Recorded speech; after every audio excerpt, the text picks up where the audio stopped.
Hello, bonjour. Aujourd'hui, on va parler du prince Harry, de Meghan Markle et de la fameuse tiare. Oui, on en parle encore. On en parle encore parce que cet incident a été repris, retravaillé, raconté dans le livre d'Andrew Morton, un livre qu'il a écrit sur Meghan Markle et dans lequel il a rajouté quelques paragraphes. Donc, il revient sur cet incident. Si vous ne vous en souvenez pas, je vais vous le rappeler. Alors, il se trouve que quelques jours avant le mariage, Meghan Markle devait essayer des tiares, c'est-à-dire des petites couronnes en diamant ou autres bijoux précieux qui allaient accompagner sa robe de mariée. Et à ce moment-là, on nous explique que le prince Harry, n'étant pas content de la façon dont les choses se déroulaient, aurait piqué une crise parce que, soi-disant, Meghan Markle n'allait pas recevoir la tiare qu'elle souhaitait. Et aujourd'hui, on nous apprend en fait que, contrairement à ce qui avait été dit dans les médias, c'est-à-dire que c'était Meghan Markle qui avait piqué une crise parce qu'elle n'avait pas la tiare qu'elle souhaitait avoir, en fait, c'est le prince Harry, c'est Andrew Morton qui le dit, qui en fait était vraiment énervé que Meghan Markle ne reçoive pas une couronne en particulier, une tiare en particulier, et qu'il est allé voir l'habilleuse de la reine pour lui passer un savon.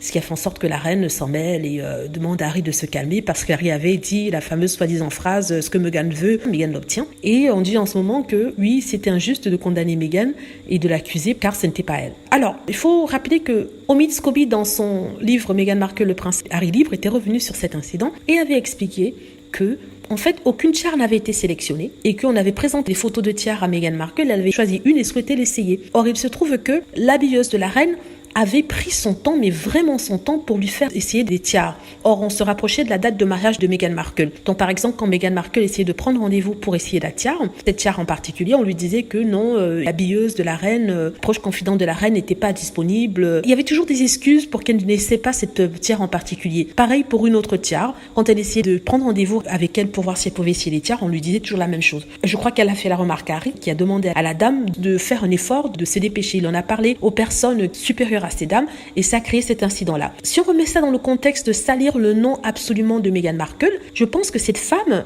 dont je ne vais pas citer le nom ici, faisait exprès de créer ce petit problème pour qu'on puisse se baser sur ça pour dire qu'en fait que Meghan était quelqu'un de difficile. En fait, personnellement, je pense que c'est une machination de la famille royale, ou en tout cas des personnes proches de la famille royale, pour faire passer Meghan pour une personne manipulatrice, une personne mal élevée, une personne impatiente, une personne tyrannique. Ils voulaient créer un incident pour avoir quelque chose sur lequel se baser afin de disséminer des rumeurs assassines contre le caractère de Meghan Markle. Bon, j'espère que je me fais bien comprendre. Maintenant, Andrew Morton revient et dit en fait que non, c'était pas Meghan qui était un problème, c'était le prince Harry.